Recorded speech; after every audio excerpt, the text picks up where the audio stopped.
So, what if I told you that one of the biggest political landslides in American history had nothing to do with taxes or jobs or the economy at all? The election of 1892 and the couple of years before it, they saw this massive political realignment. And the story that pretty much everyone tells about why it happened, well, it's probably wrong. Okay, let's dive in to the real story. First off, just to get a sense of the scale we're talking about, look at this number, 71%. After the 1890 congressional elections, that is the percentage of the House of Representatives that the Democratic Party controlled. I mean, it was an absolute political bloodbath for the Republicans, a complete, total reversal of fortune that just shocked the country. For over a century now, the conventional wisdom, the story you read in the textbooks, has pointed to one culprit, the newly passed McKinley Tariff, which jacked up taxes on imported goods. And it makes sense, right? Economic issues almost always drive elections. But the evidence, well, it tells a very, very different story. The real cause was deeper, way more personal, and a whole lot more explosive. To really get what happened, we have to first appreciate the sheer scale of this political earthquake. The elections from 1890 to 1892, they weren't just a loss for the Republican Party, it was a total collapse, especially in the places they thought were their safest strongholds.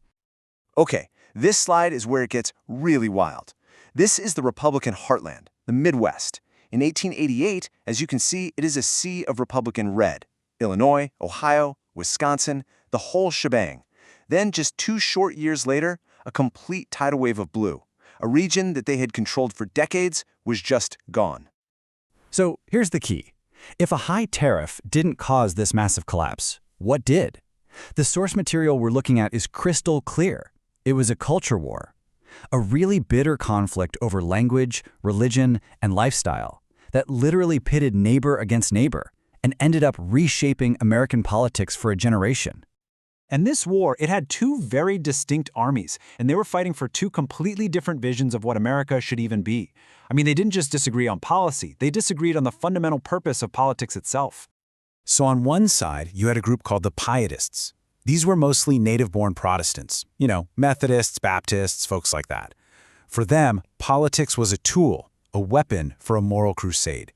They truly believed it was the government's job to stamp out sin and force a really strict moral code and, well, purify the nation. And then on the other side, you had the liturgicals. Now, these were often immigrant communities. Think German Lutherans, Irish Catholics. They saw that pietist agenda not as something moral, but as a direct attack. For them, politics was supposed to be a shield. It was there to protect their cultural traditions, their communities, and their basic individual liberty from a government that was getting way too powerful. And here you can see that divide laid out so clearly. You've got the Pietists, the Republican base, pushing hard for things like Prohibition, and on the other side, the liturgicals, who are siding with the Democrats because they just wanted to be left alone to run their own communities and their own schools. These 2 worldviews were on a direct collision course. There was no middle ground. All right, let's move on to the first major flashpoint and see how this all played out. We're talking about the explosive battle over alcohol. For the liturgicals, the local saloon or beer garden was a community center, but for the Pietists, it was the root of all evil. And our first case study is Iowa, a rock-solid Republican state. But the Pietist wing of the party there decided to launch an all-out war on alcohol, pushing for total prohibition. They had absolutely no idea the backlash they were about to unleash. Just look at this chart. Before the state pushed its prohibition amendment, the German-heavy counties in Iowa gave Republicans a pretty comfortable 55% of the vote. After the vote, support absolutely plummets to 39%, and it never recovered. The Republican Party had permanently alienated a massive block of voters over a single cultural issue. And you can just feel the intensity in their language.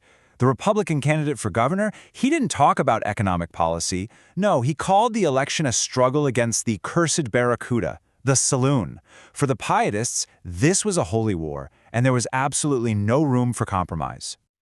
But the culture war wasn't just about beer. It exploded on a second, maybe even more personal front, the classroom.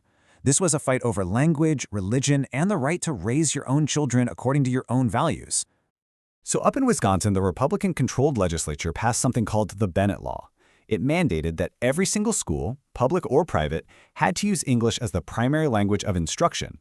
This was a direct, unambiguous attack on the German-language parochial schools that were really the heart of both the Lutheran and Catholic communities. The reaction was pure fury. German Lutherans, who, remember, had been reliable Republican voters, felt completely and utterly betrayed. Their largest church body called the law oppressive and tyrannical, a direct assault on their families and their faith. And this was the result. It became known as the Lutheran landslide. In the key city of Milwaukee, the Republican vote just collapsed, going from a competitive 47% in 1888 to just 30% 2 years later.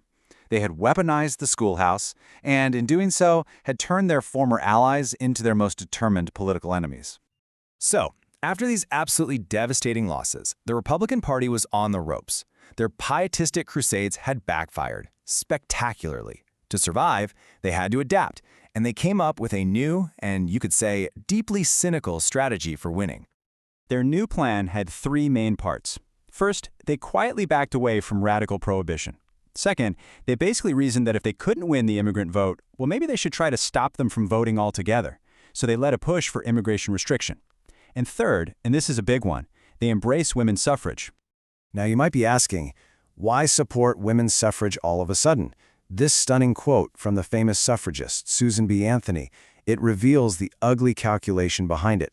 After a referendum failed, she blamed the loss on Mexican greasers and other foreigners.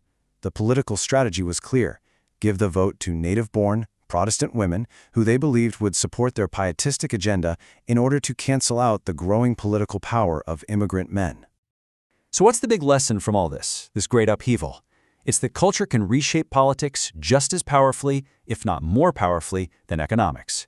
When you attack a community's core values, their language, their schools, their way of life, you mobilize them against you.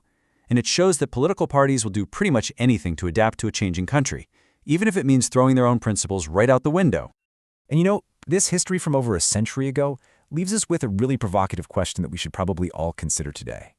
How often do our modern elections really turn not on what's in our wallets, but on our deepest cultural anxieties about who we are and what our country should be?